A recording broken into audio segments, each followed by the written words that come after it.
In last video, I have discussed the basic introduction of the soil and the types and origin and formation of the soil. Today, I will try to discuss remaining portion of the basic definition of phase diagram and relation of all the basic definition between them. So, a remaining definition, degree of saturation. In the remaining definition, one of them the base degree of the saturation. Degree of saturation.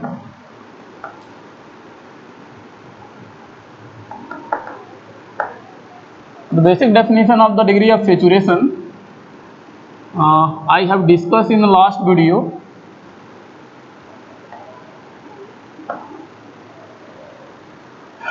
Today I will discuss the important points about the degree of the saturation. For degree of saturation, first important point, the range of degree of saturation. Range of degree of saturation. Degree of saturation.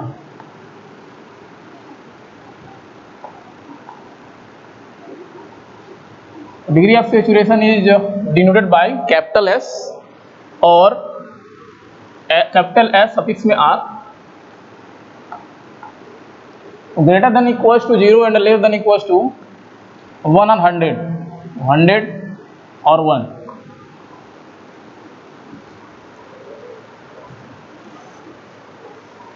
Depending on a second note, depending on the degree of saturation in the given soil mass. Second, depending of degree of saturation, the given soil mass is classified as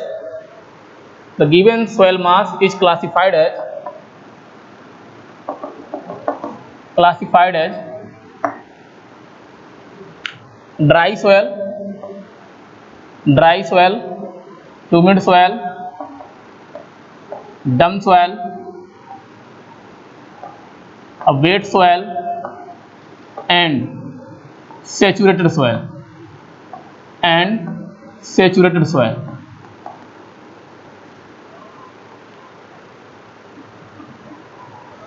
So all the types of the soil on the basis of degree of saturation we can show by a diagram.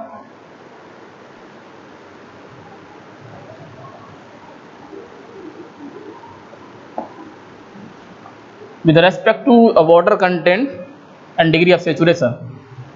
So in vertical axis, y axis represent degree of the saturation,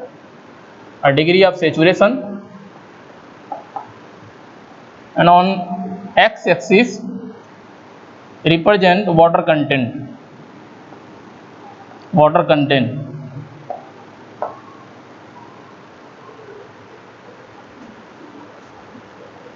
So the relation between the water content and degree of saturation represent a straight line. On the straight line, a different point we denote the degree of saturation and types of the soil, along with the dry soil, humid soil, damp soil, wet soil, and the saturated soil. If the degree of saturation equals to 0, then the soil is dry soil. When the degree of saturation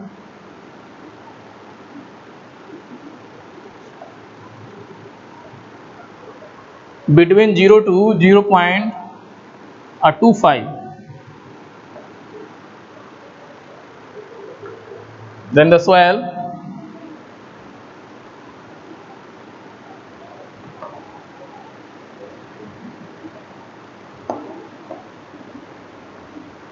represent humid soil. The degree of saturation between 2.25 0.25 to 0.5, then soil represent damp soil. And degree of saturation lie between 0.5 to 0.75. Then the soil is known as a wet soil, sorry moist soil होता है, moist soil. तो wait यहाँ पे आ जाएगा moist soil. When the degree of saturation lie between 0.75 to 1, or it means 100%, then the soil is known as wet soil. When the degree of saturation equals to 1, it means 100% degree of saturation, then soil is known as saturated soil.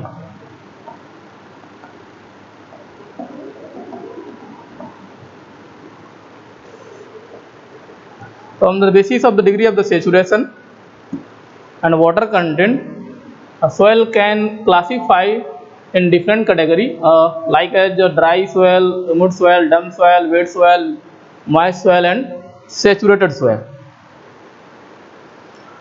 And other remaining definition, basic definition: percentage of air content, percentage of air content, percentage of air content,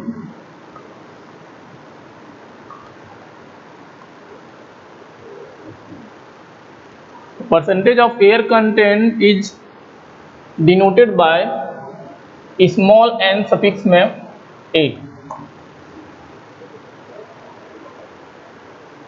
A means air, n means percentage of air content. So it is defined as, air content is defined as the ratio of volume of void to the total volume of the soil sample, and it also represents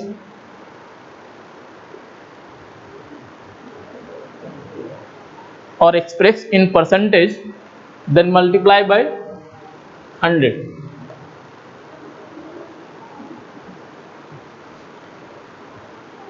So percentage of air content is defined as the ratio of volume of air to the total volume of the soil sample. It also expressed in the percentage, then multiply by 100.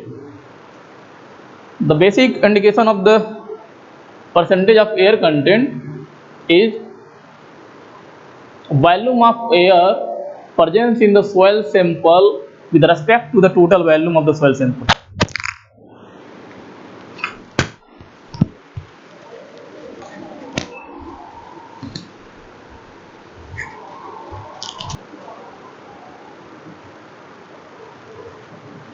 तो notes देखते हैं. First point, percentage of air content would be equals to 0 और not. Zero होने के लिए देखेंगे कि volume of air equals to 0 हो सकता है कि नहीं. परसेंटेज ऑफ एयर कंटेंट 0 होने के लिए volume of air equals to 0 होना चाहिए. तो volume of air equals to 0 हो सकता है कब? when the soil is fully saturated.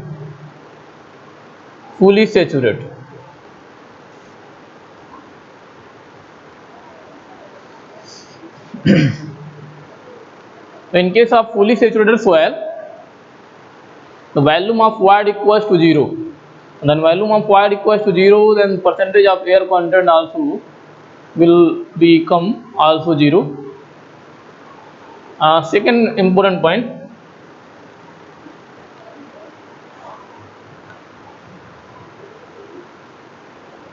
check percentage of air content would be equals to 1 or 100.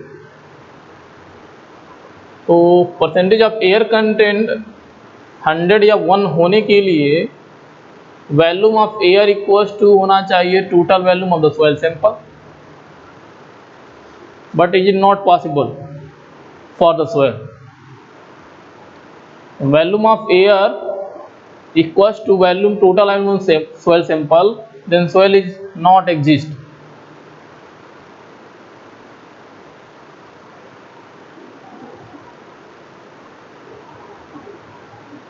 Volume अगर एयर का ज़्यादा होगा टोटल वैल्यूम से तो एयर के साथ सॉलिड पार्टिकल क्या हो जाएगा, हवा में उड़ जाएगा, एग्जिस्ट नहीं करेगा.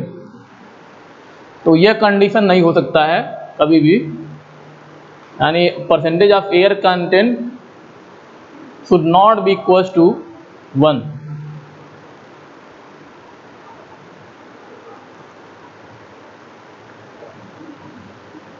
Second basic definition, unit weight of the soil. Unit weight of the soil. So unit weight of the soil is denoted by gamma.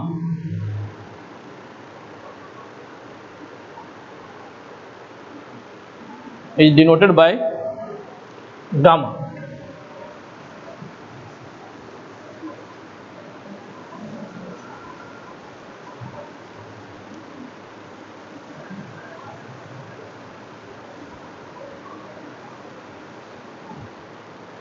Unit weight of the soil is defined as weight per unit volume of the soil sample. So weight of soil sample per unit volume is known as unit weight of the soil. A unit weight of the soil is defined as weight of soil sample per unit volume of the soil.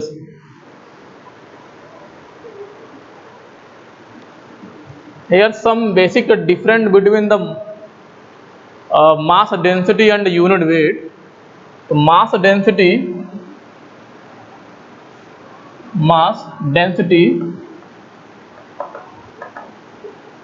हम लोग जानते हैं इसके बारे में. मास density या अब तक जो हम लोग जानते हैं डेंसिटी, अब तक जो हम लोग जानते हैं नॉर्मल जो डेंसिटी वर्ड तो डिनोट करते थे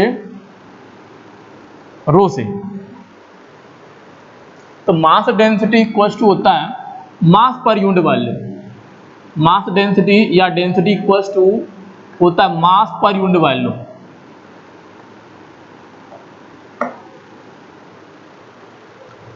मास डेंसिटी या डेंसिटी इक्वल्स टू होता है mass of soil sample per unit volume. तो mass per unit volume is defined as the density of the soil sample. When we try to relate both the terms density or weight, unit weight of soil sample या unit weight of the soil sample, unit weight of the soil sample gamma equals to तो weight upon volume. और wait हम लोग पढ़े हैं, wait equals to होता है m into g. m means mass और g means acceleration due to gravity. g means acceleration due to gravity.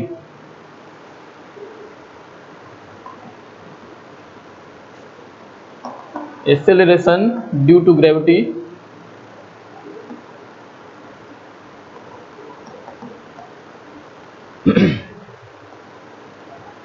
equals to 9.81 meter per second square.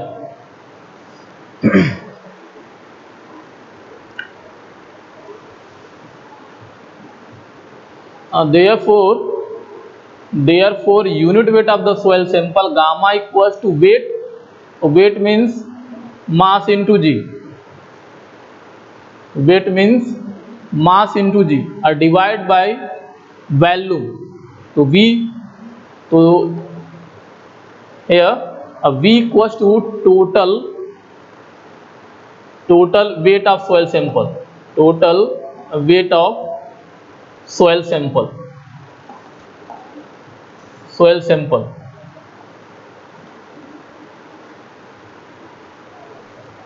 here M upon V, mass upon volume equals to density or mass density.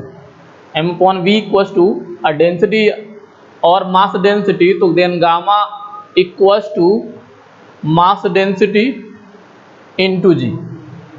So therefore the relation between a unit weight of the soil and mass density of the soil or density of the soil is gamma equals to rho into G. Gamma equals to rho into G. तो जब भी unit weight हम लोग पढ़ेंगे तो यहाँ पे केवल यूनिट वेट पढ़ेंगे, लेकिन क्वेश्चन में हो सकता है आपसे पूछा हो डेंसिटी, यानी यहाँ पे हम लोग यूनिट वेट पढ़ेंगे लेकिन क्वेश्चन में हो सकता है डेंसिटी पूछे। तो बेसिक कुछ भी डिफरेंट नहीं है। तो जब भी हम लोग वेट निकालेंगे, वेट वाला टर्म हम लोग पढ़ेंगे तो उसमें जी से डिवाइड कर देंगे तो डेंसिटी निकल जाए।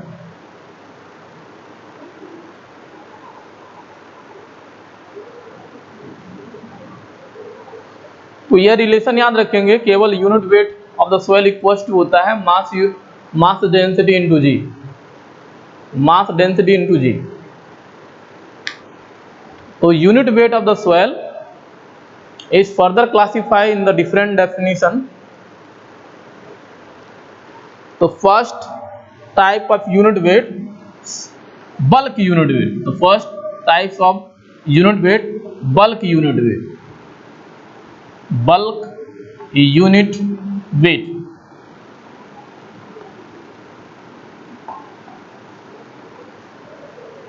The first unit weight of the soil.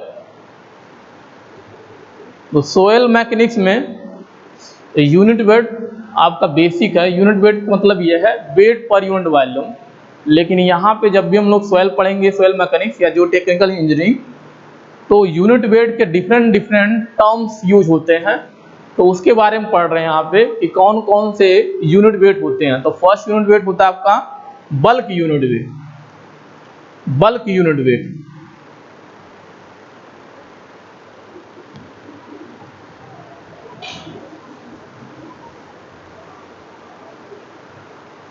तो bulk unit weight is denoted by, bulk unit weight is denoted by gamma, gamma suffix में B for bulk, gamma suffix में B,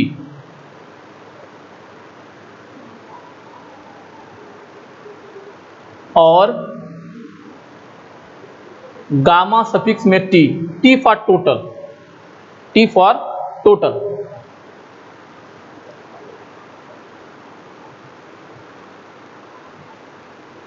T for total.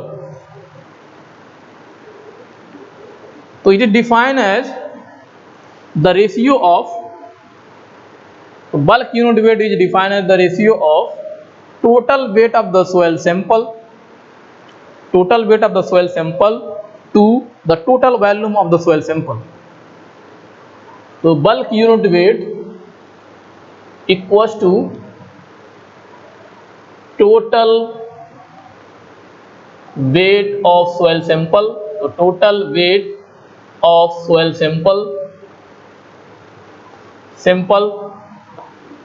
divided by total volume of the soil sample, total volume of soil sample, soil mass or soil sample।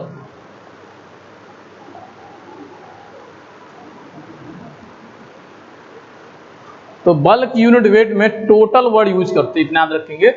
तो याद रखने के लिए बस यही एक ट्रिक पॉइंट है कि बल्क यूनिट वेट में टोटल यूज करते हैं। तो अगर फेज डायग्राम से रिलेट करें डेफिनेशन को, तो gamma b equals total weight हम लोग डिनोट करते थे कैपिटल डब्ल्यू से या कैपिटल डब्ल्यू सफिक्स में टी से। तो फेज डायग्राम से अगर रिलेट करेंगे बल्क यूनिट वेट को, तो total weight of the soil sample capital W divide by total volume of the soil sample capital V।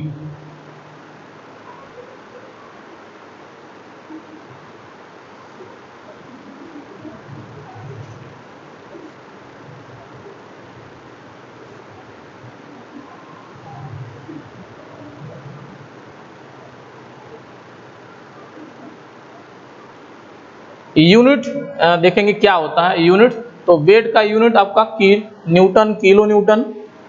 ऊपर क्या होगा, वेट की यूनिट या फोर्स की यूनिट। ऊपर क्या आएगा, फोर्स का यूनिट या वेट का यूनिट, तो न्यूटन, किलो न्यूटन, किलोग्राम, ग्राम होगा। नीचे वॉल्यूम की यूनिट, नीचे वॉल्यूम की यूनिट, तो वॉल्यूम की यूनिट क्या होगी, मीटर क्यूब, सेंटीमीटर क्यूब। तो लेंथ की जो यूनिट होगी उसका क्यूब। तो अगर इसका यूनिट देखेंगे तो यूनिट आएगा आपका न्यूटन पर मीटर क्यूब या किलो न्यूटन पर मीटर क्यूब, या आ जाएगा आपका ग्राम पर सीसी। तो सीसी मीन्स सेंटीमीटर क्यूब, या आ सकता है टन पर metre cube, ton, metric ton पर मीटर क्यूब। तो जितने भी हम लोग बल्क यूनिट वेट या यूनिट वेट पढ़ते हैं, तो यूनिट वेट का जो यूनिट होता है वह होता है आपका फोर्स की यूनिट डिवाइड बाय वॉल्यूम की यूनिट। हमेशा कोई भी यूनिट वेट होगा, कोई भी जितने भी टाइप हम लोग पढ़ने वाले हैं यहाँ पे, जितने भी यूनिट वेट होगा सबकी जो यूनिट होगी ऊपर होगा फोर्स की यूनिट डिवाइड बाय वॉल्यूम की यूनिट। तो चाहे टाइप कुछ भी हो लेकिन यूनिट सेम होगी। और डेंसिटी की यूनिट होगा आपका, ऊपर मास यूनिट होती है तो केजी या ग्राम होता है, केजी या ग्राम होगा, और डिवाइड बाय वॉल्यूम की यूनिट। सेकेंड इंपॉर्टेंट पॉइंट अगर बल्क यूनिट वेट में देखा जाए, तो bulk unit weight is also known as total unit weight. Bulk unit weight is also known as total unit weight. तो total unit weight इसलिए क्योंकि यहाँ पे हम लोग टोटल लेके चलते हैं, टोटल वेट लेके चलते हैं, टोटल वॉल्यूम लेके चलते हैं, इसलिए बल्क यूनिट वेट को हम लोग बोलते हैं total unit wait. A second type of unit weight, second type dry unit weight, dry unit weight। तो dry unit weight is denoted by gamma suffix में d, d means dry, gamma suffix में d।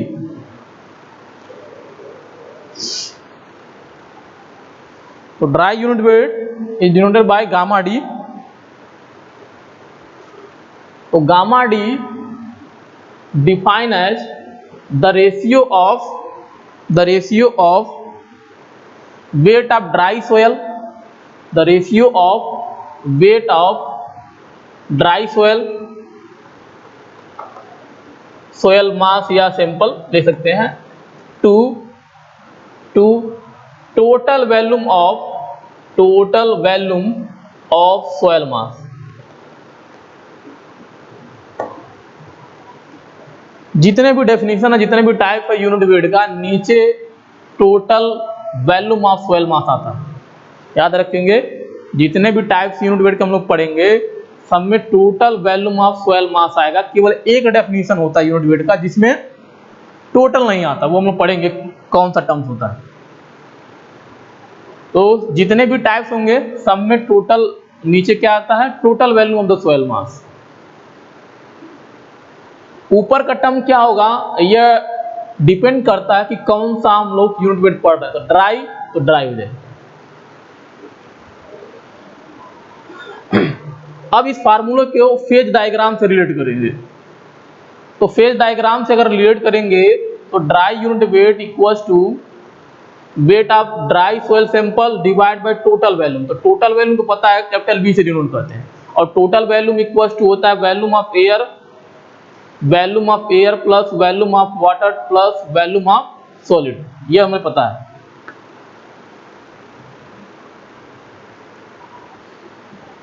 तो wait of dry soil क्या होता है? तो wait of dry soil, अगर soil sample dry है तो उस केस में इफ सोयल इज ड्राई, अगर सोयल सैंपल आपका ड्राई है तो उस केस में क्या होता है, उस केस में आपका weight of water equals to 0।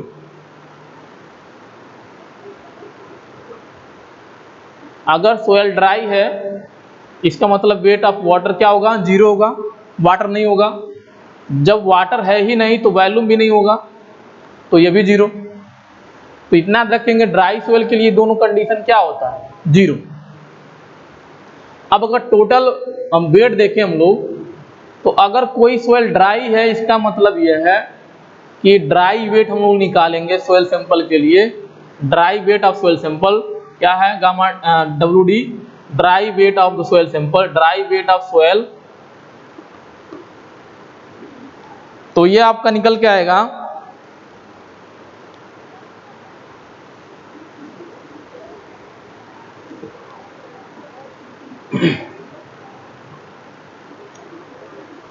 तो टोटल वेट से देखेंगे रिलेशन, सोयल क्या है, ड्राई है, तो टोटल वेट से रिलेशन देखेंगे तो होता क्या है, वेट ऑफ एयर, वैसे भी हम लोग 0 लेके चलते हैं जब भी वेट के कंपेयर में पुट करते हैं एयर का, तो एयर को इसे 0 लेके चलेंगे, तो यहाँ पे क्या हो जाएगा, wait of water plus weight of solid. तो चूंकि सोयल ड्राई है तो ये भी क्या होता है, 0। इसका मतलब यह है कि अगर कोई सोयल ड्राई है उस केस में उस सोयल का ड्राई जो वेट होता है, उस सोयल का जो ड्राई वेट होता है उसको हम लोग W सफिक्स में S के इक्वल लेते हैं। अगर सोयल सैंपल ड्राई है उस केस में जो ड्राई वेट लेते हैं सोयल सैंपल का वह WS लेते हैं, यानी वेट ऑफ सोयल सॉलिड लेते हैं। जो भी सॉलिड पार्टिकल का वेट होगा उसके इक्वल लेते हैं। गामा डी इक्वल्स याद रखेंगे, अगर सोयल ड्राई है the gamma d equals to gamma S। तो गामा डी फाइनली रिलेट करेंगे तो gamma d dry unit weight equals to gamma WD suffix में, और यहाँ पे लिख सकते हैं W सफिक्स में S। तो दोनों में से कुछ भी आ सकता है यहाँ पे। तो ड्राई वेट याद रखेंगे WS के इक्वल होता है और divide by total volume of the soil sample. तो ये फार्मूला याद रखें।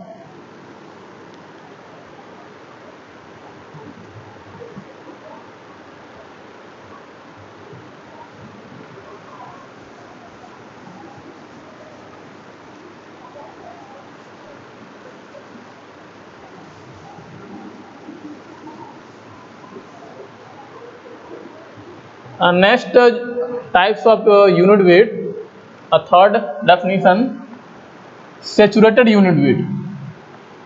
Saturated unit weight,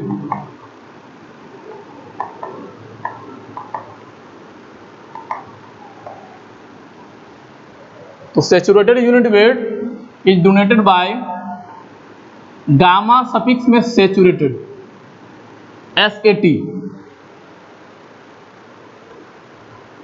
SAT यानी saturated.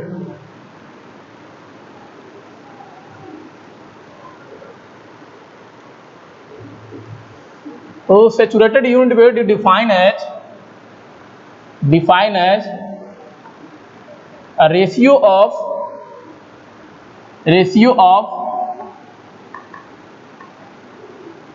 Saturated weight, ratio of saturated weight of soil sample, ratio of saturated weight of soil sample to the total volume of the soil sample, to the total volume of soil sample,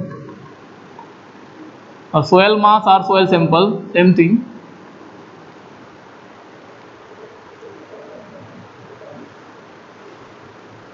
saturated, तो इसको phase diagram से relate करेंगे तो gamma saturated equals to नीचे total value. अब saturated wait क्या हो, तो अगर कोई soil sample if soil is saturated, soil is fully saturated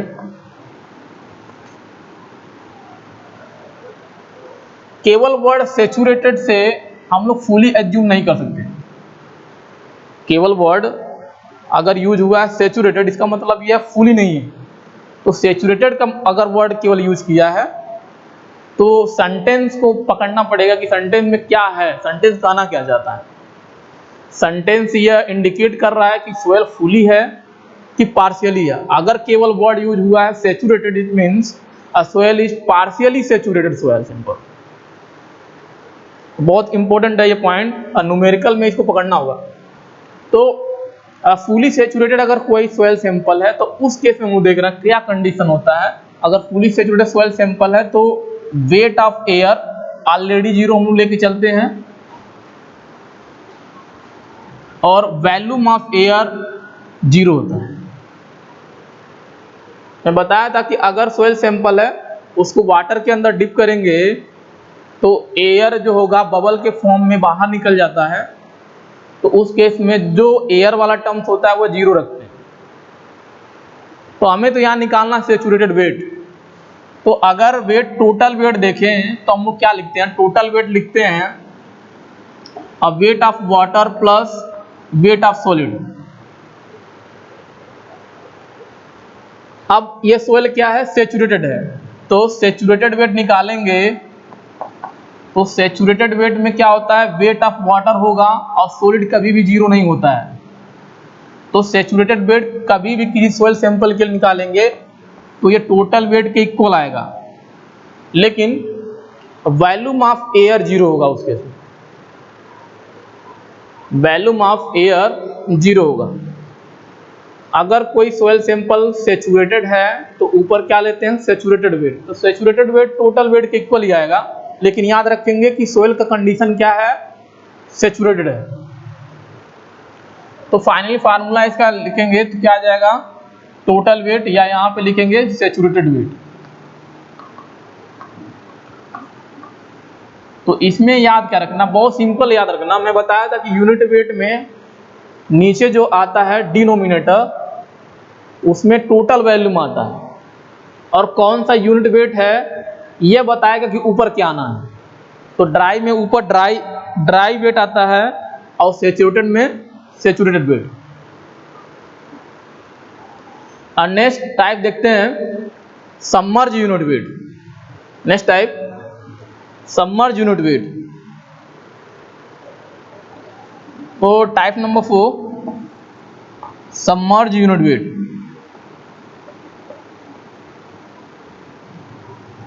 तो submerge unit wait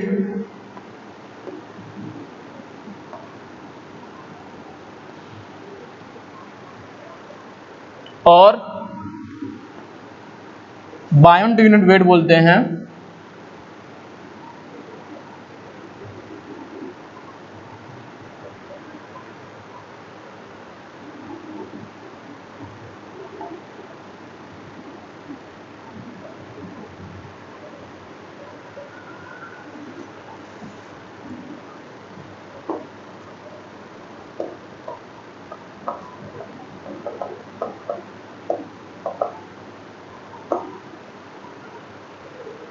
buoyant unit weight, तो बायंट वर्ड मतलब बायंसी से आता है।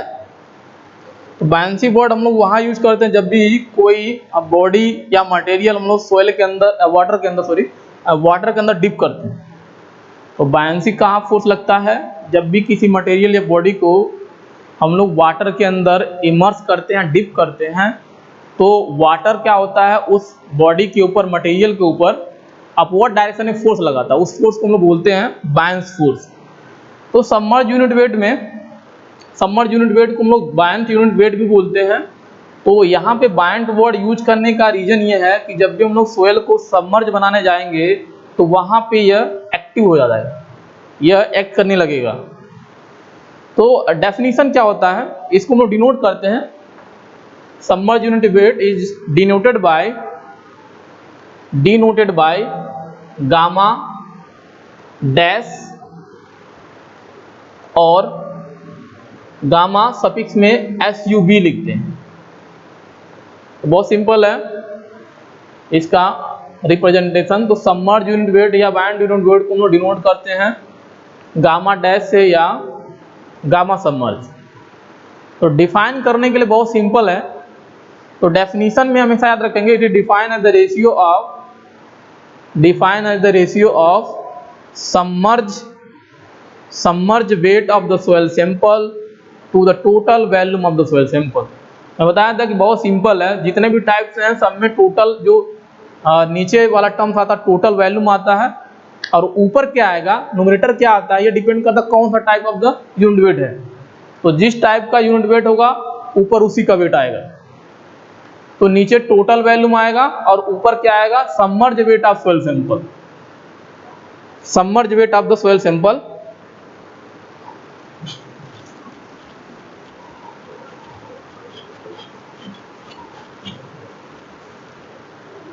तो submerge unit weight equals to submerge weight of soil sample, submerge weight of soil divide by total volume of soil, total volume of soil.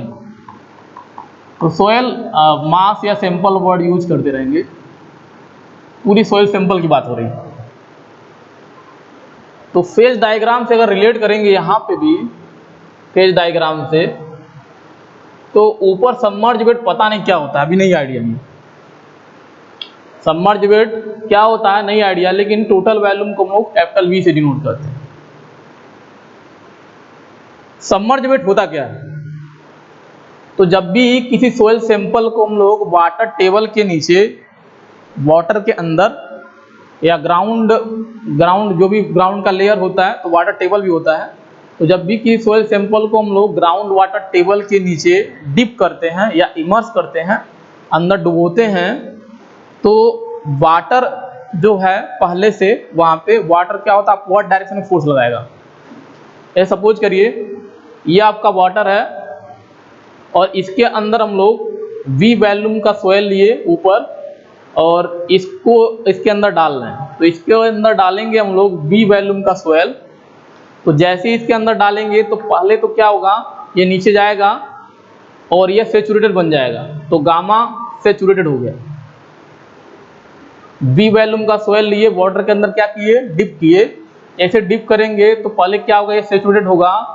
तो soil sample में क्या है, सॉलिड पार्टिकल भी है। सोइल सैंपल में क्या है, सॉलिड पार्टिकल है। तो जो गैप होगा सोइल सैंपल के अंदर, जो गैप होगा आपका, या वॉइड कर सकते हैं, जो वॉइड होगा उसके अंदर तो क्या आ जाएगा, वाटर आएगा। जब इसमें डीप करेंगे तो उसके अंदर वाटर आ जाएगा। जब वाटर आएगा तो सोइल सैंपल क्या हो गया, सैचुरेटेड हो गया। और इस सोइल में क्या है, सॉलिड पार्टिकल भी है। तो सॉलिड पार्टिकल पे अपवर्ड डायरेक्शन पे उस सोइल सैंपल पे वाटर क्या लगाएगा, फोर्स लगाएगा। उसे हम लोग बोलते हैं बायन्स फोर्स। जब भी सोइल सैंपल को हम लोग पानी के अंदर डिप करेंगे तो अपवर्ड डायरेक्शन में फोर्स लगाएगा, और वह अपवर्ड डायरेक्शन में जो फोर्स लगता है उसी को हम लोग बोलते हैं बायन्स फोर्स। और जब भी बायन्स फोर्स लगेगा तो बायन्स फोर्स किसके इक्वल होता है, अब जो भी सोइल सैंपल हम लोग डिप कर रहे थे, इसके कारण जो भी वाटर डिस्प्लेस हुआ, बाहर निकल गया, उसके वेट के इक्वल होता है बायन्स फोर्स। तो बायन्स फोर्स क्या होता है, जो भी सोइल हम लोग डालेंगे और वह सोइल कुछ वाटर डिस्प्लेस करेगा, बाहर निकालेगा, उसके इक्वल लेते हैं हम लोग बायन्स फोर्स। अब हम लोग पढ़े थे आर्किमिडीज प्रिंसिपल के अकॉर्डिंग, जब भी किसी बॉडी को पार्शियली या फुली हम लोग सबमर्ज करते हैं तो एक फोर्स लगता है, रिड्यूसिंग फोर्स, और वो फोर्स किसके इक्वल होता है, जो भी वाटर डिस्प्लेस होता है उसके इक्वल होता है। तो वही आर्किमिडीज प्रिंसिपल के अकॉर्डिंग अगर हम लोग V वॉल्यूम के सोइल को इसको अंदर डाल रहे हैं और कितना डिस्प्लेस हो रहा है, अगर V वॉल्यूम का ही जितना डालेंगे उतना डिस्प्लेस करेगा। अगर हम लोग V वॉल्यूम का सोइल डाल रहे हैं वाटर के अंदर, तो V वॉल्यूम के सोइल क्या होगा, डिस्प्लेस होगा। लेकिन कौन करेगा डिस्प्लेस, कौन सा डिस्प्लेस होता है? वाटर डिस्प्लेस होता है। तो अगर V वॉल्यूम के सोयल को हम लोग वाटर के अंदर डिप करेंगे तो उतने ही वॉल्यूम का वाटर क्या हो रहा है? बाहर निकल रहा है। तो इस पूरे प्रोसेस के दौरान जो भी रिड्यूस वेट होगा, तो पहले जो भी वेट लग रहा था बायन फोर्स, तो पूरे इस प्रोसेस के दौरान जो भी रिड्यूस वेट होता है उस रिड्यूस वेट को हम लोग बोलते हैं सबमर्ज वेट। यानी V वॉल्यूम के सोयल को हम लोग वाटर के अंदर अगर डिप करेंगे, डुबाएंगे, तो उतना ही वॉल्यूम वाटर क्या होगा? बाहर निकल जाता है। अगर V वॉल्यूम के सोयल को हम लोग वाटर के अंदर डिप करेंगे तो उतने ही वॉल्यूम का वाटर क्या होगा? बाहर डिस्प्लेस हो जाएगा। और इस वेट को हम लोग बोलते हैं बायन्स यूनिट वेट। इस वेट को हम लोग क्या बोलते हैं? बायन्स फोर्स बोलते हैं या बायन्स वेट बोलते हैं। तो पूरे इस प्रोसेस के दौरान पहले वेट क्या था सोयल का, अब वाटर के अंदर डुबोने पे क्या वेट आ गया है? तो एक डिफरेंस आता है, एक आभासी वेट हो जाता है, रिड्यूस हो जाता है वेट। तो उस रिड्यूस वेट को हम लोग बोलते हैं सबमर्ज यूनिट वेट या सबमर्ज वेट। तो पहले सोयल का कुछ भी वेट था, अलग था, उसको हम लोग वाटर के अंदर डिप किए, तो जब डिप करेंगे तो उतने ही वॉल्यूम का वाटर क्या होगा? बाहर निकलता है। पूरे इस प्रोसेस में पहले सोयल का कुछ वेट होगा, अब डूबने के बाद कुछ और वेट हो जाएगा। तो जो ये वेट का डिफरेंस आता है, जो ये रिड्यूस हो गया वेट, उस रिड्यूस वेट को हम लोग बोलते हैं सबमर्ज वेट। ठीक है। तो जो नेट रिड्यूस वेट होता है, नेट रिड्यूस वेट जो होगा उसी को हम लोग बोलते हैं सबमर्ज वेट। उसी को हम लोग बोलेंगे सबमर्ज वेट, सबमर्ज वेट, या उसी को हम लोग बोलते हैं बायन्ट वेट, बायन्ट वेट। तो ये किसके इक्वल होता है? इक्वल किसके होगा? यानी पहले हम लोग V वॉल्यूम का सोयल सिंपल था, इसको यहां पे देखते हैं। पहले हम लोग V वॉल्यूम को सोयल को वाटर के अंदर डिप करेंगे तो पहले क्या था? पहले V वॉल्यूम का सोयल था, इसको वाटर के अंदर जैसे डालेंगे तो इतने वॉल्यूम के इक्वल क्या होगा? वाटर डिस्प्लेस जाएगा। तो ये किसके इक्वल होता है? इसी डिफरेंस को, यही डिफरेंस, जितना डिफरेंस आएगा उतना ही रिड्यूस होता है वेट सोयल का। तो इसे हम लोग बोलते हैं सबमर्ज वेट। इसे हम लोग बोलते हैं सबमर्ज वेट। तो सबमर्ज वेट या बायन्ट वेट।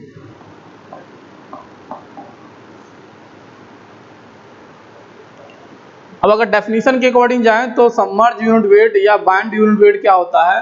तो सबमर्ज वेट या buoyant unit weight equals to submerge weight. तो सबमर्ज वेट क्या आया? V into gamma saturated minus V into gamma W divide by total volume होता है, डिवाइड बाय टोटल वॉल्यूम होगा। तो टोटल वॉल्यूम को हम लोग लिख सकते हैं V। इसको सॉल्व करेंगे तो submerge unit weight equals to आ जाएगा, V से V कैंसिल आउट हो जाएगा ये। तो submerge unit weight equals to gamma saturated minus gamma W। तो यह एक फार्मूला आ जाएगा, बहुत इंपॉर्टेंट रिलेशन है। तो submerge unit weight equals to saturated unit weight minus gamma W। Submerge unit weight equals to saturated unit weight minus gamma W।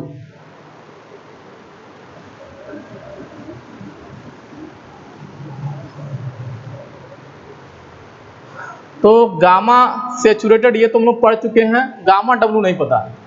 तो gamma W first point, important point, gamma W को हम लोग बोलते हैं unit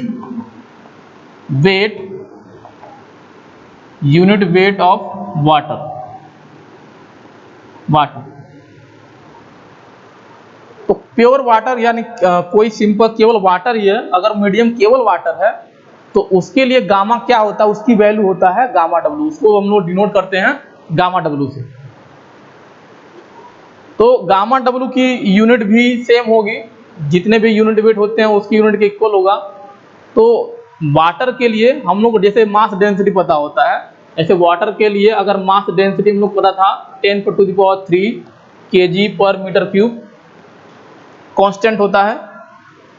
water के लिए अगर मास density या डेंसिटी हम लोग के लिए कांस्टेंट, अगर टेम्परेचर बढ़ाते हैं तो डेंसिटी बढ़ेगी। 4 डिग्री टेम्परेचर पे वाटर की डेंसिटी मैक्सिमम होती है।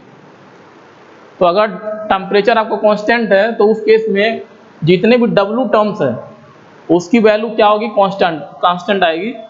तो मास डेंसिटी या density, simple density of the water क्या होता है 10⁻³ kg/m³। अगर यूनिट वेट आप निकालेंगे, unit weight of the water, तो यूनिट वेट ऑफ वाटर क्या आएगा, तो हम पढ़े थे कि unit weight equals to rho into G होता है। Unit weight equals to rho into G, यानी मास डेंसिटी इंटू जी।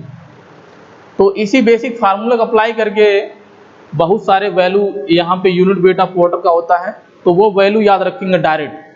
तो क्वेश्चन में कभी दिया भी रहेगा, हो सकता नहीं भी दिया, तो आपको वैल्यू याद रखना पड़ेगा। जैसे आप डेंसिटी की वैल्यू याद किए हैं, ऐसे ही यूनिट वेट ऑफ वाटर, यानी वाटर के लिए जो यूनिट वेट होता है वो भी आपको याद करना पड़ेगा।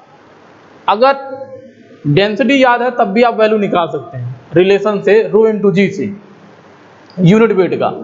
तो यहाँ पे वैल्यू, एक वैल्यू देखेंगे, फर्स्ट वैल्यू याद रखेंगे, गामा W इक्वल्स टू होता है 9.81 किलो न्यूटन पर metre cube. Gamma W equals to होता है 9.81 किलो न्यूटन पर मीटर क्यूब। सेकेंड वैल्यू याद रखेंगे, अगर आपको ग्राम और सेंटीमीटर में वैल्यू पुट करना है तो गामा W की वैल्यू होता है 1 ग्राम पर सीसी।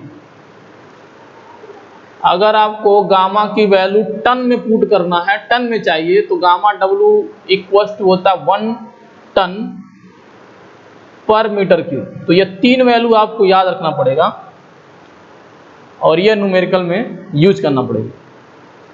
अब सवाल ये है कि कौन सा वैल्यू किस न्यूमेरिकल में पुट करें।